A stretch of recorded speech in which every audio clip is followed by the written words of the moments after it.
This is Joshy Blogs. This is to be my review of Ascendshaft and Ascendshaft, a package that you can buy for 50 cents.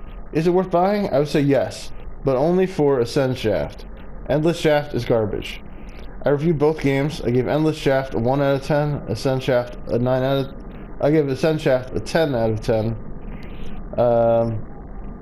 Not to say that it's I guess it's perfect for what it is. It's a nice little mini game that is challenging. But let's look at this Ascendshaft quickly. There's Pure Shaft, Bad Shaft, Rockfall Shaft, Missile Shaft, Hammer Shaft, and it's just you falling down, and it gets really hard after a while, and you smash into a wall. Yep, that's pretty much it.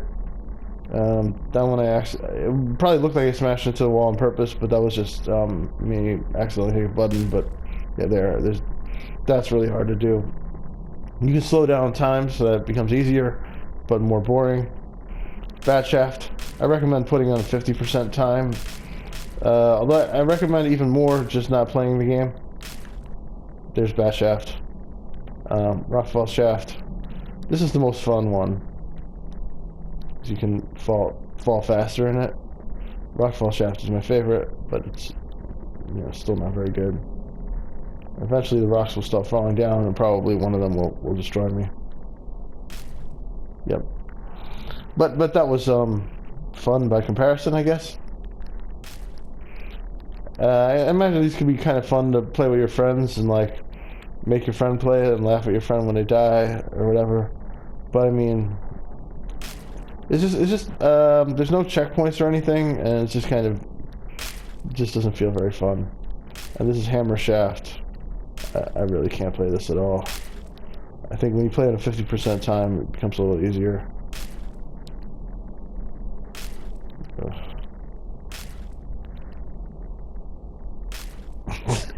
Okay, there you go. That's Hammer Shaft. Alright.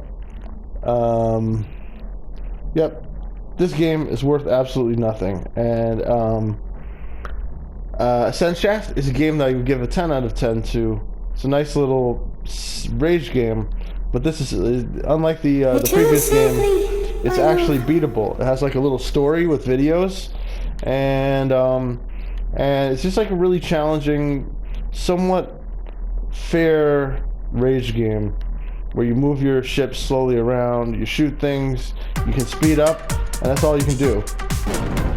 And it's really quite challenging. Especially if you try to 100% it, which I'm not even sure if it's possible to 100% it. Although I think it probably is.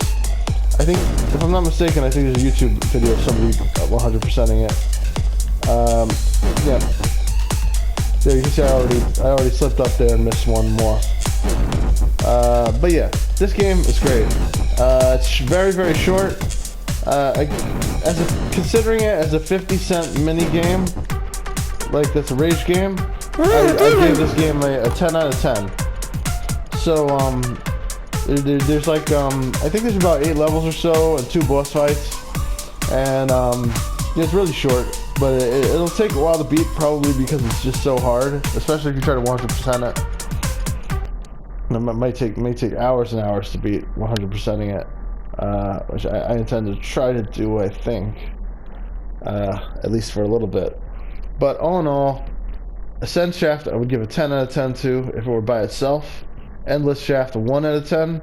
I'm not going to split the difference, but I am going to drop the rating for the two games together to 9 out of 10. What is the big flaw that dropped it from a 10 out of 10 to 9 out of 10? Ascendshaft. Ascendshaft hinders the experience. Turning on this game and thinking about Ascendshaft would have been worse. Is worse than it would have been to just play Ascendshaft. The Ascendshaft by itself is a pretty good game. Throwing an Ascendshaft with it is a bit of an insult to the purchaser. Ascendshaft is awful. I think I'd rather just have Ascendshaft and not Ascendshaft. So yeah. So the extra that is Ascendshaft is the great flaw in this combo. And yeah, I'd give this game a 9 out of 10. I'd say it's well worth buying. And if you just consider it to be just Ascendshaft by itself, with a stupid little extra, maybe you could call it a 10 out of 10 if you wanted. I feel like either way I'm being a bit generous. It's just a rage game. Ascendshaft is just a rage game that will drive you nuts. Like, that's really all it is. But I mean, it's fair, it's challenging, it'll make you angry, and when you beat it, you'll feel great. If you can beat it. Which I eventually could, and I felt like so good when I finally beat it. So yeah, Ascendshaft and Ascendshaft, call it a 9 out of 10. And maybe you could even think of it as a 10 out of 10 if you try to ignore Ascendshaft as best you can. But Ascendshaft is a nasty, challenging game that I highly recommend. Somewhat highly recommend. You know, for 50 cents, why not? That's all, folks. This has been my Ascendshaft and Ascendshaft review. See y'all next time. No!